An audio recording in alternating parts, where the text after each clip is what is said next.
Welcome to FemVids Ultimo, your Pacific news with an eye on peace and security. I'm Alicia Evans. And I'm Hannah Hicks. This time we take a look at a series of fantastically feminist updates. Stories of success, journeys with Women's Weather Watch, and other memorable moments from the month of May. First up, the world commemorated World Press Freedom Day on May the 3rd. This year, celebrating the theme Critical Minds for Critical Times, media's role in advancing peaceful, just and inclusive societies. This lined up with Sustainable Development Goal 16 on peace, justice and strong institutions, which has an indicator on access to information, namely 16.10. Ensure public access to information and protect fundamental freedoms in accordance with national legislations and international agreements. The interpretation of media freedom in the Pacific depends on where you stand. But there's no denying that the press still remains vital to enhancing democracy, despite the surge in the popularity of citizens' journalism and social media. The press, which is inclusive of community media forms such as community radio, that provides and promotes a diversity of voices, a prerequisite for providing the enabling environment for participatory and inclusive democratisation. So FemTalk 89 FM in Fiji and the Pacific will continue to do that, including through our Women's Weather Watch work.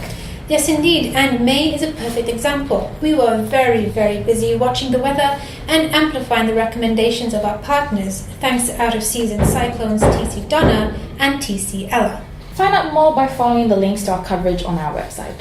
May was also a busy month as we took our work in the community and beyond to the great wide world through the Global Platform for Disaster Risk Reduction 2017 in Cancun, Mexico, and a core humanitarian standards training in Auckland, New Zealand.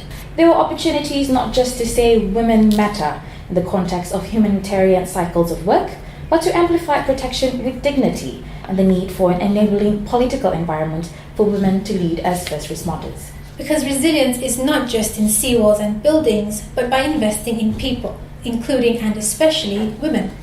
Speaking of investment, some new policy developments have us very excited for the Solomon Islands. That's right. They've become the very first Pacific Island nation to come out with their very own National Action Plan on Women, Peace and Security.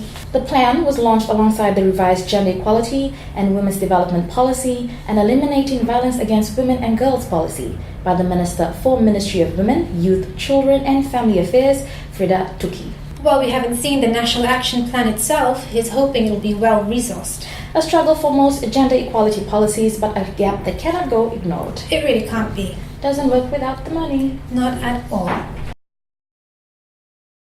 Anyway, as we end our bulletin this month, let's take a little look at some Pacific history. If it is something you're aware of, nuclear testing in our region may feel like a thing of the past, but the effects are still felt today. Adding insult to injury, quite literally. The legacy of nuclear testing throughout Oceania, in particular the Marshall Islands, French Polynesia and elsewhere, has never been effectively remedied or addressed. So for International Women's Day for Peace and Disarmament, FemLINKpacific held a peace vigil in solidarity with the ongoing campaign for a nuclear-free Pacific. Reflections on concepts of peace were shared in person and via email, including from Room Mentor to many of us, Vanessa Griffin. Her message and others are available as a podcast online now, so visit FemLINKpacific's SoundCloud for that and so much more. Our social media continues to update daily with stories, sharing and information, so follow our Twitter accounts as well as liking FemLINKpacific on Facebook. If you have anything to share to be featured in this program or elsewhere, our social media is also a good place to connect. And if you're in the Suva or Lombasa area, tune in to FemTalk 89 FM, on air 24/7 in the capital and from 10 a.m. to 2 p.m. on weekdays in the north. And that's it for this episode. For all these stories and more, our website is our hub for information, so log on to www.femlinkpacific.org.fj. Thanks so much for watching, and we'll see you next time.